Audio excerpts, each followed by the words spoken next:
Shalom, selamat pagi. Di video kali ini saya akan mempresentasikan hasil resume materi teknik jalan raya 1. Sebelum saya melanjutkan, lebih baiknya saya memperkenalkan diri saya. Nama saya Benyamin Saputra Lada dengan NIM 2020 520038. Di video kali ini saya buat untuk memenuhi persyaratan nilai UAS saya, yaitu teknik jalan raya 1. Oke, kita langsung masuk saja ke sejarah perkembangan jalan. Sejarah perkembangan jalan dikenal sejak adanya manusia untuk mencari kebutuhan hidup dan berkomunikasi dengan sesama.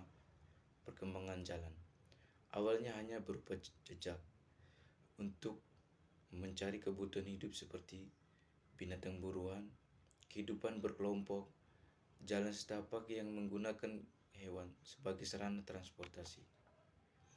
Di sini kita lihat juga ada tokoh-tokoh yang berperan penting dalam pembangunan jalan. Yang satu John London Macdan. John London Macdan dikenal sebagai perancang jalan modern pertama. Yang kedua ada Prepare John Texas. Beliau di tahun 1716 sampai 1796.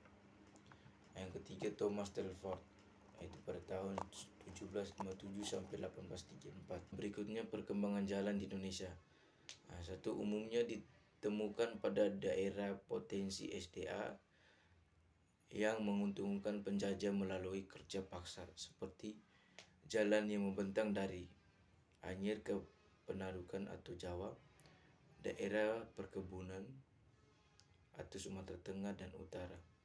Pada tahun 1970 area dimulai pembangunan jalan dengan klasifikasi yang lebih baik, seperti tol Jakarta, Bogor, Ciawi, Jokrawi. Sejarah berikutnya, sejarah konstruksi membangun jalan. Di Kepulauan Maltada, bagian jalan yang ditata agar kendaraan tidak meluncur turun, sedangkan masyarakat di lembah Sungai Indus sudah membangun jalan dari bata yang disemen dengan bituna atau bahan aspal dan agar tetap kering. Dapat dikatakan pemakaian bahan aspal sudah dikenal sejak milenium ketiga sebelum Masehi. Di kawasan ini berikut di Mohenjo-daro, Pakistan, terdapat penampung air berbahan batu bata bertambahkan aspal. Berikutnya kita lihat deskripsi kerusakan. Kita lihat ada gambarnya yang di sebelah, contoh kerusakan jalan. Contohnya air yang tergenang, ada jalan yang sudah rusak, ada yang sudah berlubang. Tujuan pemeliharaan adalah jalan untuk mempertahankan kondisi jalan mantap sesuai dengan tingkat pelayanan dan kemampuannya pada saat jalan tersebut selesai dibangun dan dioperasikan sampai dengan tercapainya umur rencana dan telah ditentukan. 2. Suatu perkerasan jalan sekuat apapun tanpa dukungan oleh fasilitasi drainase akan dengan mudah menurunkan kekuatannya sebagai akibat dari melemahnya kepadatan lapisan pondasi dan terurainya butiran agregat dari bahan pengikatnya. Kita lihat juga ada pemeliharaan, ada rehabilitasi, dan ada kegiatan utama pemeliharaan rutin jalan. Selanjutnya pengelompokan jalan menurut sistem. 1. Sistem jaringan jalan primer. Jaringan jalan dan peranan pelayanan jasa distribusi untuk pengembangan semua wilayah yang menghubungkan semua jasa distribusi yang berwujud kota. 2. Sistem jaringan jalan sekunder. Jaringan jalan dengan peranan pelayanan jasa distribusi untuk masyarakat dalam kota yang menghubungkan antar dan dalam kawasan di dalam kota. Pusat-pusat produksi, pusat-pusat menghasilkan barang dan jasa termasuk kawasan permukiman dan kawasan lainnya. Berikut kita lihat juga ada perencanaan geometri jalan. Kendaraan, rencana Pertama itu dimensi dan radius butet dan sebagai dasar penyediaan ruang jalan. Yang berikutnya jarak pandang. 1. Jarak pandang henti atau stopping distance. 2. Jarak pandang mendahului. 3. Jarak pandang kebebasan.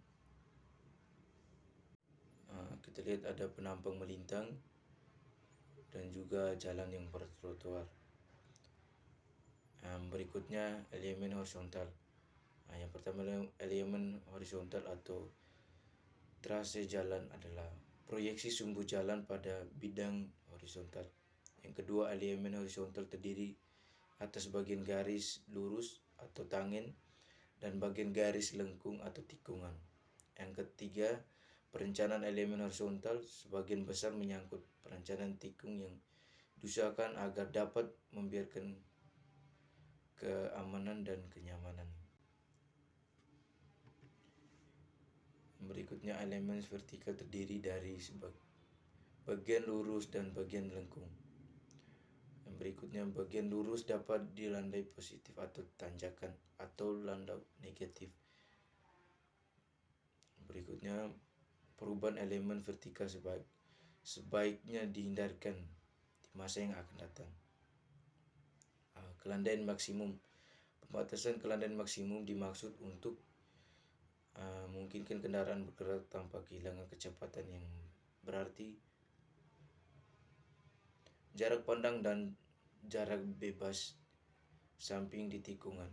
1. Jarak pandang. Manfaat jarak pandang, klasifikasi jarak pandang, parameter jarak pandang, tinggi objek, tinggi mata pengemudi, waktu reaksi pengemudi, perlambatan longitudinal. Perencanaan drainase. Sistem drainase merupakan rangkaian bangunan air yang berfungsi untuk mengurangi atau membuang kelebihan air dan suatu kawasan ke badan air atau sungai dan danau atau tempat persiapan buatan. Dalam merencanakan sistem drainase, jalan berdasarkan pada keberadaan air permukaan dan bawah permukaan, sehingga perencanaan drainase jalan dibagi menjadi drainase permukaan atau survei drainage. Kita masuk juga pengenalan prinsip-prinsip perencanaan geometri. Ada klasifikasi jalan yang dikelompokkan jalan. 1. Kelas jalan. 2. Sistem jaringan. 3. Fungsi jalan. 4. Status jalan. 5. Spesifikasi penyediaan. 6. Klasifikasi medan. Klasifikasi sistem jaringan jalan merupakan pelompokan jalan sebagai satu kesatuan jaringan jalan terdiri dari sistem. Oke, baik, sekian video resume materi teknik jalan raya saya. Apabila ada salah kata, mohon maaf. Baik, selamat pagi. Terima kasih.